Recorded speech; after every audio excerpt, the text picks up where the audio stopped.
Bonjour Jean-Pierre Dauzon. Bonjour. Vous êtes anthropologue, spécialiste de l'Afrique et vice-président de la Fondation Maison des Sciences de l'Homme. Vous avez vécu en Afrique, vous lui avez consacré à ce continent de nombreux livres.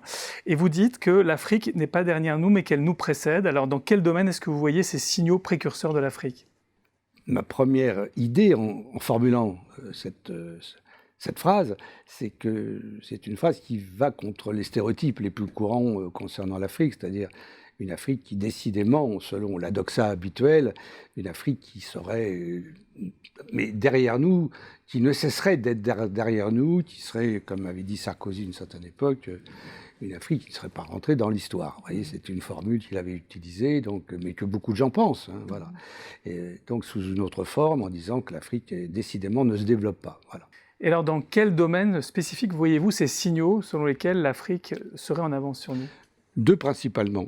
Le premier, c'est celui de l'économie informelle. L'économie informelle qui en Afrique existe depuis longtemps, évidemment, mais qui se développe de plus en plus, qui croît dans tous les secteurs, que ce soit les petits métiers, que ce soit le trafic illicite. Des fois, c'est local, des fois, c'est national, des fois, c'est transnational, etc. Or, cette économie informelle, qui n'est pas du tout spécifique à l'Afrique. Elle se développe aussi chez nous, dans nos pays occidentaux, dans d'autres régions du monde. Et donc, c'est un phénomène majeur de la globalisation. On n'en parle pas suffisamment, mais c'est un des grands phénomènes.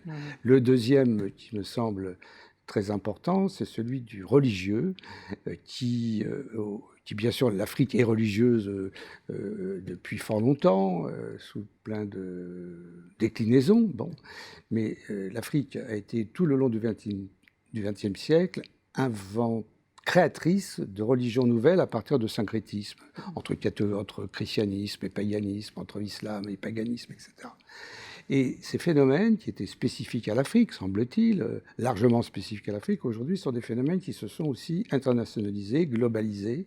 Et aujourd'hui, alors même que bien sûr, on est en France, on sait que le catholicisme en particulier perd de la vitesse à partir de vocation. En fait, par d'autres voies, il y a des religiosités qui se développent à partir souvent des mêmes phénomènes qui ont été observables en Afrique. Et donc, dans ces deux domaines, je pense, il y en a d'autres. Hein, c'est les deux principaux, il y en a bien d'autres.